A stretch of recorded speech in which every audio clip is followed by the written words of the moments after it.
तो hello friends, welcome back to this new video. आज की इस वीडियो में हम अपनी प्रैक्टिस सेट सीरीज को कंटिन्यू करने वाले हैं। यानी कि इससे पहले की वीडियोस में हमने 4 वीडियोस में 4 चैप्टर्स को कवर किया था एनसीईआरटी प्रैक्टिस सेट सीरीज में। और आज की इस वीडियो में हम कंप्लीट जो क्लास 6 की एनसीईआरटी उसके कंप्लीट एमसीक्यू सॉल्व करेंगे। हमारे जो बचे हुए चैप्टर थे वो था 5वां, 6वां, 7वां और 8वां, यानी कि 4 चैप्टर हमारे बचे हुए थे। और आज की इस वीडियो में हम इन्हीं चैप्टर्स के एमसीक्यू को पूरी तरीके से सॉल्व करेंगे। तो चलिए स्टार्ट करते हैं। स्टार्ट करने से पहले मैं आपको एक चीज बता दूं, अभी तक हम जिस पैटर्न पे क्वेश्चन को सॉल्व कर रहे थे, यानी कि आपको केवल क्वेश्चंस मिल रहे थे, उनके आंसर आपको कमेंट करने थे। लेकिन आज की इस वीडियो में पैटर्न चेंज है। आपको क्वेश्चन देखेंगे, आपको उनके राइट आंसर कमेंट तो करने ही करने, लेकिन आप साथ में वीडियो के लास्ट में उन क्वेश्चंस के आंसर को मिला भी सकते हैं कि आपके कितने गलत थे और कितने सही थे। और आप हमको ये चीज कमेंट के माध्यम से बता सकते हैं कि आपके क्वेश्चन कितने सही निकले और कितने गलत, जिससे कि आपकी एक्यूरेसी का अंदाजा आपको लग जाए। तो सबसे पहला क्वेश्चन है हमारा, वायुमंडल की परतों के संदर्भ में निम्नलिखित कथनों पर विचार कीजिए। क्षोभमंडल, जिसको हम ट्रोपोस्फेयर भी कहते हैं, की औसत ऊंचाई लगभग 13 किलोमीटर है और मौसम की लगभग सभी घटनाएं इसी परत में होती हैं।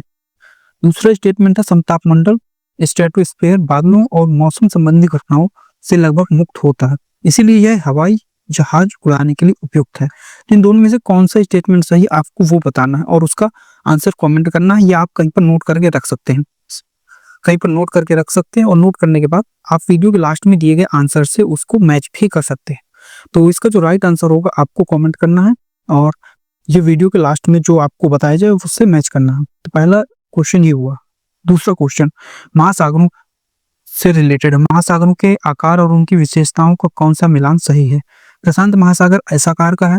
अटलांटिक महासागर व्यापार की दृष्टि से सबसे व्यस्त महासागर है। हिंद महासागर सबसे गहरा, यानी कि हिंद महासागर में सबसे गहरा गर्त, जिसको मेरियाना गर्त कहते हैं, वो है। और आर्कटिक महासागर पृथ्वी का सबसे बड़ा महासागर है। राइट आंसर कमेंट करिएगा। अगला क्वेश्चन, जीवमंडल बायोस्फीयर के संबंध में निम्नलिखित कथनों में से कौन सा कथन सबसे सटीक है? यह केवल महासागरों की गहराई में पाया जाता है। यह वायुमंडल की सबसे ऊपरी परत है। यह स्थल, जल और वायु के बीच का सीमित क्षेत्र जहां जीवन मौजूद है। जीवमंडल यह पूरी तरह निर्जीव गैसों से बना है। राइट आंसर आपको कमेंट करना है। वीडियो के लास्ट में दिए गए को आंसर से आपको इसको मैच करना है। अगला क्वेश्चन, अफ्रीका महाद्वीप की विशिष्टता के संदर्भ में कौन सा तथ्य सही है? यहाँ विश्व की सबसे लंबी पर्वत श्रृंखला एंडीज स्थित है। यह विश्व का सबसे बड़ा महाद्वीप है। यही एकमात्र महाद्वीप है जिससे होकर कर्क रेखा, विषुवत रेखा और मकर रेखा तीनों गुजरती हैं। यह पूरी तरह दक्षिणी गोलार्ध में स्थित है। अगला क्वेश्चन, 5वां, पृथ्वी के स्थल मंडल लिथोस्फीयर के बारे में निम्नलिखित कथनों पर विचार कीजिए। यह कौन सा कथन असत्य है? कौन सा कथन असत्य है? ऑप्शन ए है, स्थल का सबसे ऊंचा शिखर माउंट एवरेस्ट है, यानी कि लिथोस्फीयर में सबसे ऊंचा जो शिखर है उसको माउंट एवरेस्ट कहा गया है। यह है, महासागरीय बेसिनों की गहराई स्थल की ऊंचाई में अधिक हो सकती है। महाद्वीपीय भाग मुख्य रूप से भारी बेसाल्ट चट्टानों से बना है और जलमंडल का विस्तार स्थल मंडल की तुलना में अधिक है।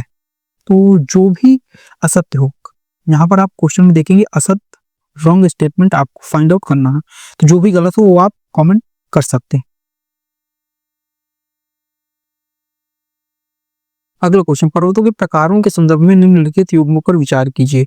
वलित पर्वत, जिसको हम फोल्डेड माउंटेन भी कहते हैं, फोल्डेड माउंटेन ये कहते हैं, के उदाहरण है हिमालय या आल्प्स। यानी कि स्टेटमेंट में या इसमें सही मिलान में कहा गया है कि वलित पर्वत हिमालय और आल्प्स हैं। रनसोथ पर्वत, राइन घाटी, वॉसजेस पर्वत हैं। ज्वालामुखी पर्वत, किलिमंजारो और माउंट फूजी हैं। तो इनमें से कौन से जो हमारे युग में सही हैं, ये आपको बताना है। अगला स्टेटमेंट, पठारों के आर्थिक महत्व का मुख्य कारण क्या है? अत्यधिक उपजाऊ मिट्टी, खनिजों की प्रचुरता, अत्यधिक ऊंचाई, सर्वाधिक जनसंख्या घनत्व। तो राइट आंसर बहुत ही सिंपल है, डेफिनेटली आराम से इस चीज को हैंडल कर पाएंगे। मैदानों प्लेन्स का निर्माण मुख्य रूप से किस प्रक्रिया द्वारा होता है? ज्वालामुखी विस्फोट से, नदियों द्वारा अपरदन एवं निक्षेपण से, स्थल के अचानक उठने से, समुद्री लहरों के कटाव से। राइट आंसर कमेंट करिए। अगला क्वेश्चन, हिमानी ग्लेशियर्स क्या है? समुद्र में तैरते बर्फ के बड़े पहाड़, पर्वतों पर जमी हुई बर्फ की नदियां, रेगिस्तान की ठंडी हवाएं या ऊंचे पठारों की वर्षा। हिमानी आपको बताना है। अगला क्वेश्चन है, खेती और बसावट के लिए सबसे उपयुक्त स्थल रूप कौन सा है? पर्वत, पठार, मैदान या हिमानी? राइट आंसर आपको कमेंट करना है।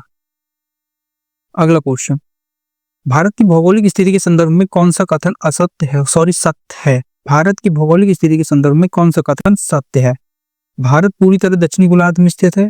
कर्क रेखा केवल उत्तरी भारत से गुजरती है। भारत का मानक यमुनोत्तर 82.5 डिग्री पूर्वी देशांतर है। भारत का क्षेत्रफल विश्व का 10% है। आपको जो स्टेटमेंट सही है वो आपको बताना है। अगला क्वेश्चन, हिमालय की 3 समानांतर श्रेणियों का उत्तर से दक्षिण सही क्रम क्या होगा? शिवालिक, हिमाचल हिमाद्री, हिमाद्री हिमाचल शिवालिक, हिमाचल हिमाद्री शिवालिक और अरावली विंध्य सतपुड़ा। यानी कि आपको उत्तर से दक्षिण में सही क्रम क्या होगा जब आप हिमालय से नीचे की ओर आएंगे, ये सीक्वेंस आपको बताना है। अगला क्वेश्चन, प्रायद्वीपीय पठार के संदर्भ में निम्नलिखित कथन पर विचार कीजिए। इसकी आकृति त्रिभुजाकार है। इसके पश्चिम में पश्चिमी घाट और पूर्व में पूर्वी घाट है। अरावली श्रृंखला इसके उत्तर पश्चिम में स्थित है। राइट आंसर आपको कमेंट करना है। अगला 14वां क्वेश्चन, पश्चिमी और पूर्वी तटीय मैदानों में मुख्य अंतर क्या है? पश्चिमी तटीय मैदान अधिक चौड़े हैं। पश्चिमी तटीय मैदान संकरे, पूर्वी अपेक्षाकृत चौड़े हैं। पूर्वी तटीय मैदानों में नदियां नहीं बहती। दोनों समान चौड़ाई के हैं। अगला क्वेश्चन, लक्षद्वीप का निर्माण किनसे हुआ है? समुद्र के नीचे ज्वालामुखी से, छोटे समुद्री जंतुओं पॉलिप्स के कंकाल से, समुद्री घास से, रेत के टीले से। अगला क्वेश्चन, भारत की जलवायु को मानसूनी क्यों कहा जाता है? केवल वर्षा ऋतु होने के कारण, मानसूनी पवनों के प्रभाव के कारण, अधिक हिमपात के कारण और वर्ष भर समान मौसम के कारण। 7वां क्वेश्चन है, मानसून के लौटने के समय पवनें किस दिशा में चलती हैं? समुद्र से स्थल की ओर, स्थल से बंगाल की खाड़ी की ओर, उत्तर से दक्षिण और अरब सागर से हिमालय की ओर। अगला क्वेश्चन, वनों के प्रकारों में सही युग्म कौन सा है? सदाबहार वन पत्तियां एक साथ गिराते हैं। पतझड़ वन जो होते हैं मानसूनी वन कहलाते हैं। कटीली झाड़ियां अत्यधिक वर्षा होती है या अत्यधिक वर्षा वाले क्षेत्र में होते हैं। और मैंग्रोव वन हिमालय क्षेत्र में होते हैं। तो राइट आंसर आपको कमेंट करना है।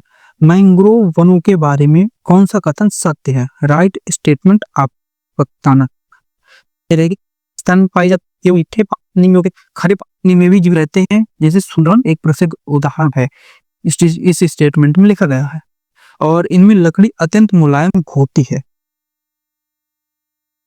भारत में वन्य जीव संरक्षण के लिए कौन से कदम उठाए गए हैं? राष्ट्रीय उद्यान एवं अभ्यारण्य, प्रोजेक्ट टाइगर, प्रोजेक्ट एलिफेंट, वन्य जीव सप्ताह और उपयुक्त सभी।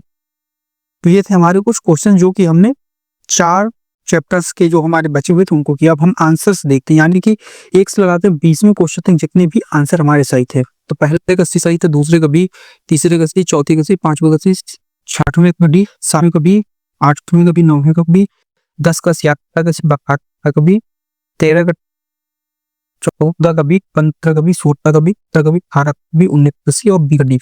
आप अपने रचना से मिल रहे और कमेंट करिएगा आपके कितने क्वेश्चन सही थे। ये था हमारा प्रैक्टिस जिसमें हमने कंप्लीट